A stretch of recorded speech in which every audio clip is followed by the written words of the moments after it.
When someone in your life passes away, money can be a really funny thing. What I noticed when we lost Mum was that money becomes irrelevant. You start to focus on what really matters in life.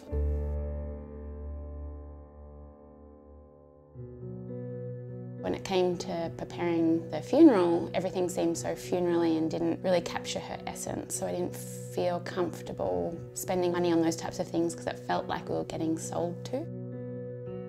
Mum said that she wanted a cheap coffin and then for that coffin to be covered with a really nice piece of fabric. So while we didn't feel comfortable spending money on the coffin because that wasn't Mum, we would have spent millions of dollars on finding the right piece of fabric.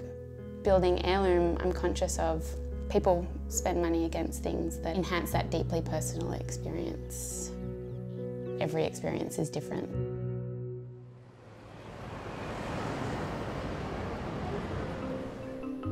There's a couple of really big unknowns for Sally. How much it's going to cost her to keep the systems running, keep the security in place so that that information is there for lifetimes. She doesn't yet know her cost of delivering the service. You can simulate experiences, we can stress test, but we won't get a full comprehensive understanding of the value that we're creating until someone dies. As someone that wants to make people's lives easier, I get really worried that there's things that we won't learn until people go through that. And you know, you're not just dealing with whether it was a good date or a bad date or things like that, you're dealing with people's lives. Is there anything else you want to... This is what we're testing right now, understanding the value proposition of Airloom. Is this a product that people will use?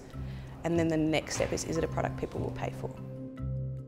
There are sort of two phases of the business model. There are services that will provide people before they die to help people prepared for death, and then we can look at implementing services after someone dies to make people's lives easier. Consistent feedback I received from Demo Day was how we're going to monetize the products and services we're offering. So at the moment it's free because we're just testing if users will go through and answer the questions and download the report, but obviously we need to get people to pay at some stage of the cycle, otherwise it's not a business. Airloom, as it stands, doesn't create a will for you. We want to make sure that people will pay for that feature before we build it, because that is a value add that will generate revenue, so we'll build in a fake door. Try and see if there's a need for a product which says, would you like to create a will using Airloom, and make it look like it's paid, and see if how many people are clicking that. If one of our users dies and we haven't provided value, I get really worried that we've made the whole experience harder for them at a time that's already hard. If you want to build something that's really beneficial for the users, you really have to get something out there and see what's working. You're a random person off the internet who's found Airloom. So if you could have a read of just this section. All right, we're going. We started? Okay. We're here to help you navigate through life's tough decisions. I'm seeing a whole lot of categories within the legals, so I'm looking at it thinking, oh God, this is full on. Have a look and tell us what you understand about this page. In terms of beyond just a will, yeah, not really too sure. What did you think about the general user experience? It felt like a little bit of a barrier that was stopping me from doing what I wanted to do. Am I creating a will here? Yeah. What am I doing? It made me feel like I was getting organised, sort of. My perception of me giving you the email address is that you will give me something in return. And what features are you thinking Airloom will have? Well, I'm thinking a will. Such a lack of knowledge on my part. I want this to be really authoritative and instructive. Thank you so much. Really helpful. I hope so. Lots of really good feedback in there. We had over 100 people respond, going through the questions themselves to get feedback on how they thought the application might work. They all expected the next step to be, okay, where's the will?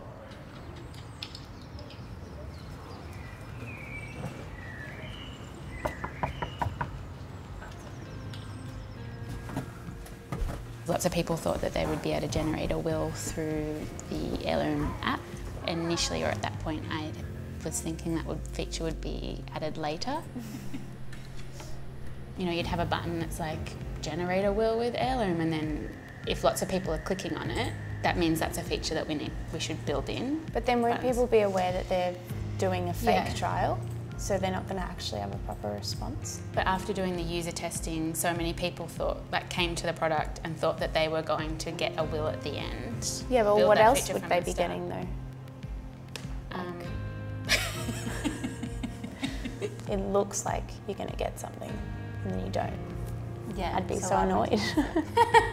There's just no point going halfway when you're launching something. Even if it was complex though, it's one of your main features and it should be because it's what everyone wants. Even your advertising says that you get one. No, it says beyond. Well, saying beyond just a will, it doesn't mean that you don't get the will. It means that you get the will and other stuff. Just make sure you're covering all bases and so that when you launch, everything that you could possibly offer for people is there, ready to go. Otherwise it feels like a bit of a waste of time. Yeah, then I can make money from the start. She has quite literally a lifetime value. We use that term in startup to mean how long is this customer going to be with me, how much am I going to make from that customer. In her case, it's how long are they alive? Actually even a little bit longer than they're alive because that information is then valuable to relatives and descendants and family. It's an interesting business model. The lifetime value here is phenomenal. So now that we've made the decision around business models, I can start to overcome feeling uncomfortable around generating revenue in this space. Don't beat yourself up too much. I think you just need to like enjoy that, you know, enjoy the good stuff for a little bit at least. Be excited, but also like maybe get ready for the next stuff. I realise that the only way that we can create value or make the most impact or really change the way people engage in this space is to scale. And the only way that we can scale is to be a profitable, sustainable business. So now I focus on the value that we're creating rather than the revenue model. Yeah, there is a huge opportunity here to create revenue, but that's not what's driving me. One of the customer interviews I did a while ago, the woman said, if you want your children to be a part of you growing older, it has to be collaborative. That's true. Planning or preparing isn't something that you can do in isolation. It has to be something that you do with other people, whether it's talking about your own plans or your own story or their story. It is something that we have to do together.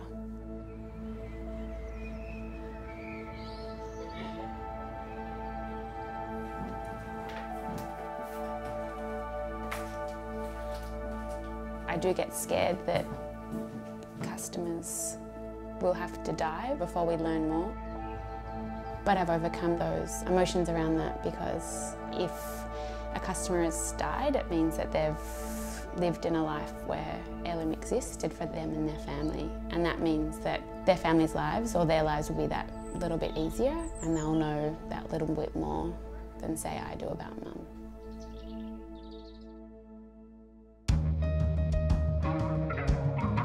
Every single opportunity I've ever secured has been because of my network. That's the way I approach every single conversation. It's about what's the problem I'm going to solve. And you get agreement, then the world's your oyster. They're the ones who are going to get us to the decision makers. How do you invest your time for results? Back yourself and then hope like hell you haven't made a bad decision.